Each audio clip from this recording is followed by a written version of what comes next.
As cities and towns across America continue to recover from the recent recession, ideas on how to attract economic development are common.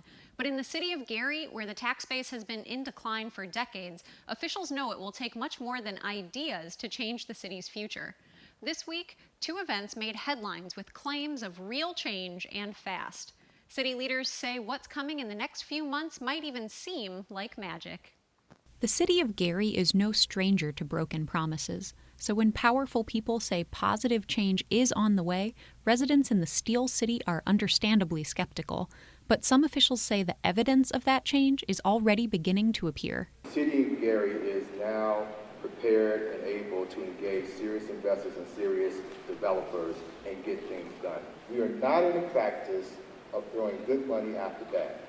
J. Forrest Hayes is executive director of Gary's Economic Development Corporation. This week, he presented the city's updated University Park plan to local business leaders and potential investors. Also known as Glen Park, University Park is the area between I-65 and Grant Street and Ridge Road and 33rd Avenue.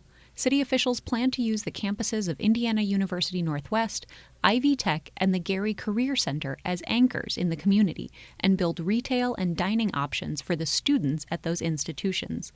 Between the 6,500 students at Indiana University Northwest, 3,500 students at Ivy Tech, and over 500 students at the Gary Community School Corporation's offering, that's almost 10,000 students with no outlet for their disposable cash. The plan also includes a new $45 million performing arts center and teaching space to be shared by the two colleges at the intersection of Broadway and 35th Avenue. And we also envision infill residential and townhouses down 35th Avenue, student housing near both campuses. Education and a strong school system are also key components of the redevelopment plan. And for that, the city is counting on a little bit of magic.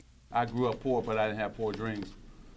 Irvin Magic Johnson spoke at the Genesis Center Monday night as a fundraiser for A Gary Promise, a plan to help Gary students through scholarships, mentoring, and leadership and career training.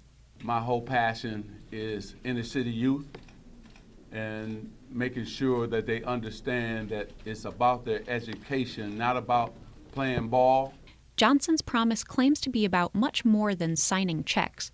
Johnson told the crowd repeatedly that he will be back and hopes to develop businesses in the city. We can also bring jobs. I can build different businesses here so that we can, again, build up the infrastructure here in Gary, provide opportunities for our job opportunities for the people who live here.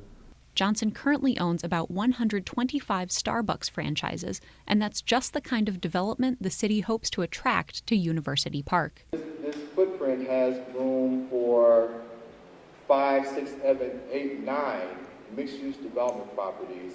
This week's developments seem promising, with at least the appearance of cooperation at both the local and state level. Residents may not be completely convinced, but hope seems to be growing, and in a place where hope is sometimes hard to come by, it's at least a start. If you want to really boil down what University Park is designed to do, is to effectively marry Indiana University, Ivy Tech, and the Gary Community School Corporation into one massive force for catalytic change. This is not all about planning. We want to get results. Hayes says state officials have approved the necessary funds for the shared performing arts center, and construction could begin later this year.